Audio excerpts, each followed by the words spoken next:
Muito bom dia a todos, sejam bem-vindos a mais um vídeo de abertura do mercado europeu.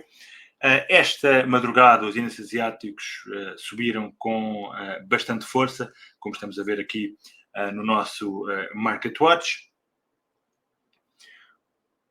Depois, então, de os Estados Unidos e a China terem decidido prolongar, então, as tréguas de tarifas por mais 90 dias, adiando, então, até dia 10 de novembro, e o Ministério do Comércio chinês também adiou a inclusão de empresas norte-americanas na sua lista de restrições, e, portanto, a decisão apoiou aqui, então, a sessão asiática, como podemos ver aqui, com fortes subidas nos mercados chineses. O Banco Australiano reduziu, tal como esperado, a taxa de juros em 25 pontos base de 3,85% para 3,60%, citando uma inflação, então, mais baixa e um ligeiro enfraquecimento do mercado de trabalho, também uma recuperação gradual da procura privada, mas os decisores políticos declararam que movimentos futuros dependerão, então, dos dados do mercado de trabalho e que o próximo relatório-chave vai ser publicado, então, na quinta-feira. No entanto, o corte estava já incorporado, então, no preço e, portanto, o AUD-USD não teve aqui grande reação. Já Pequim anunciou aqui que a 13 de agosto irá revelar novos programas de empréstimos subsidiados para impulsionar o consumo das famílias e apoiar também o setor dos serviços e a ideia é responder aqui aos fracos dados da procura interna e também estabilizar então o crescimento económico.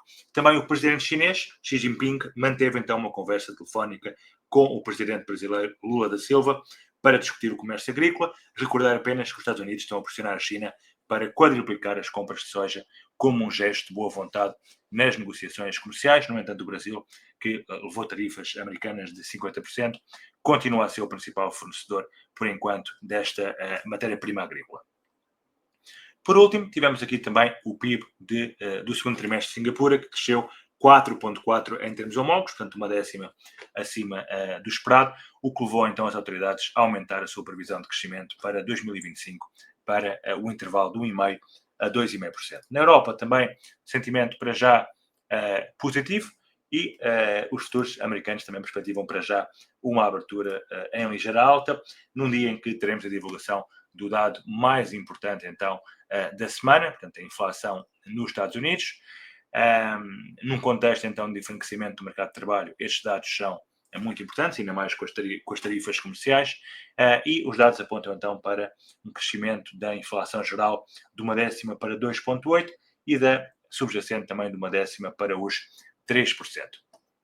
A acontecer, poderemos ter a Fed a retrair-se de cortar a taxa de juros na próxima reunião do mês de setembro, sobretudo se a inflação sair ainda mais acima que os valores esperados. Teremos ainda algumas declarações de membros da FOMC e também os estoques de petróleo do API. Começando então pelas matérias-primas. O gás natural tinha aberto com um gap em baixa no dia de ontem, veio fechar esse gap, está a voltar para baixo, portanto parece então ter confirmado então aqui a quebra e a ativação deste cabeça e ombros de longo prazo, portanto tem aqui bastante espaço para cair. No mercado petrolífero continuamos a negociar aqui dentro de um range e nos metais preciosos, portanto o ouro pressionado então pelo bom desempenho do dólar americano. O dólar hoje continua a ser uma das moedas mais fortes, como podemos ver aqui no nosso heatmap, e também, portanto, a prata a vir para baixo.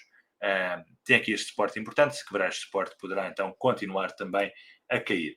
Nas agrícolas, a soja, depois da forte recuperação, a voltar para baixo. O café também atingiu aqui então o target deste canal e reagiu em baixa. O milho continua a cair e o trigo também ativou aqui, atenção, um duplo topo no curto prazo e, portanto, mantém para já a tendência de queda e poderá vir aqui testar então o mínimo feito na semana passada, na zona dos 504 dólares aproximadamente.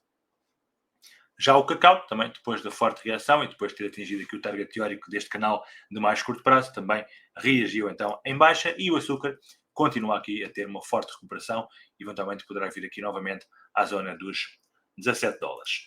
Olhando para os índices, no mercado europeu, mercados a aguardar então com expectativa os dados da inflação de mais logo, o DAX aqui a cair um pouco, o IBEX continua bastante forte, é o índice europeu mais forte dos últimos dias. O CAC também aqui bastante lateral. FTSE sem conseguir curar a resistência por enquanto. E Eurostock 50 também, para já, em tendência de queda, também parece bastante fraco. O S&P 500 também a cair. Hoje teremos os dados da inflação, portanto serão cruciais. Vamos ver de que forma é que irão influenciar aqui o comportamento do índice americano. E o Nasdaq também aqui bastante lateral. Dow Jones também lateral. Reparem que este duplo topo acabou por não ser aqui ativado.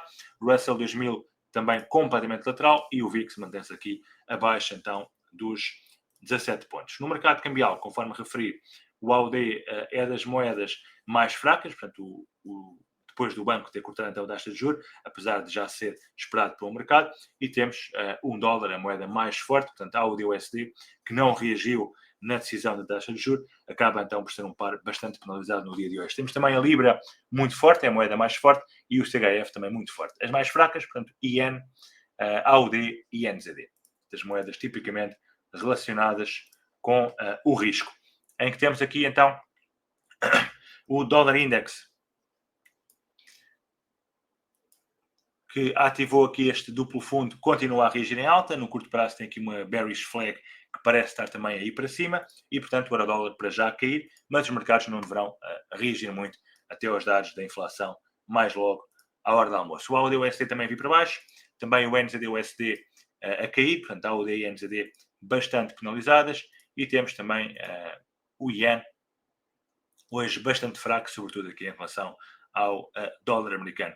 Já o franco suíço está forte no dia de hoje e, portanto, podemos ver também aqui algumas correções no euro franco suíço e também no dólar franco suíço.